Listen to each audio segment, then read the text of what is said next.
नमस्कार.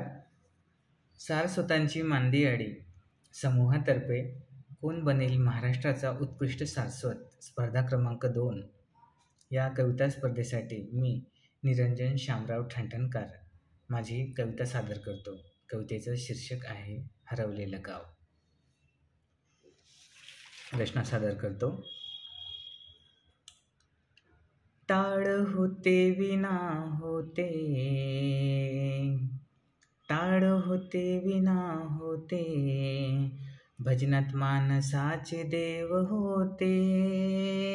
टाळ होते विना होते, भजनात मानसाचे देव होते. डोंगराच्या कुशीत येऊले, लपले माझे गाव होते. डोंगराच्या कुशीत येऊले, लपले माझे गाव होते. वासुदेवाचं येणं होतं, जात्यावरच गाणं होतं. वासुदेवाचं येणं होतं, जात्यावरच गाणं होतं.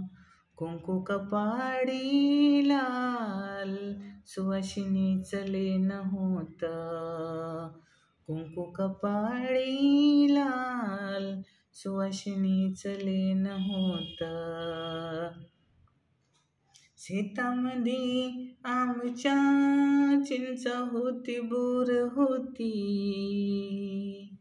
शेतामध्ये आमच्या चिंच होती, बोर होती.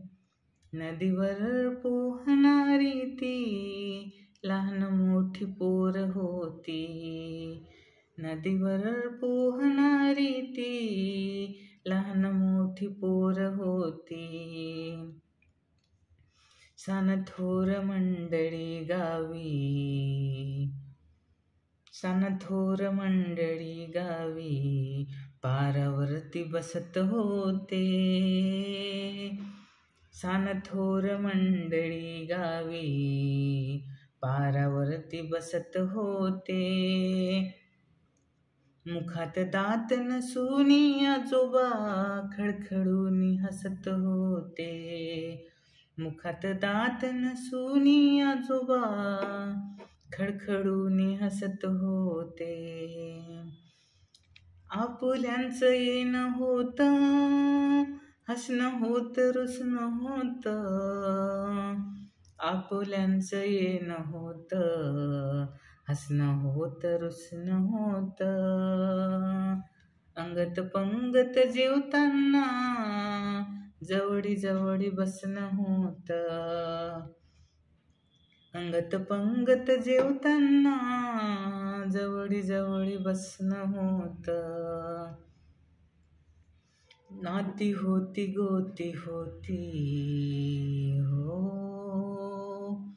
नाती होती गोती होती, सोबत पंढरीची वारी होती. नाती होती गोती होती, सोबत पंढरीची वारी होती. टपरीवरच्या चहाची चव हॉटेलपेक्षा भारी होती. टपरीवरच्या चहाची चव हॉटेलपेक्षा भारी होती. हल्लीच्या या धावपळीत सर्व काही विस्कटलंय राव. हल्लीच्या या धावपळीत सर्व काही विस्कटलंय राव. कुठेतरी हरवलंय इवलस माझं गाव. कुठेतरी हरवलंय इवलस माझं गाव.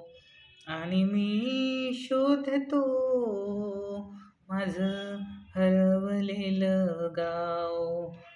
आणि मी शोधतो माझं हरवलेलं गाव. धन्यवाद.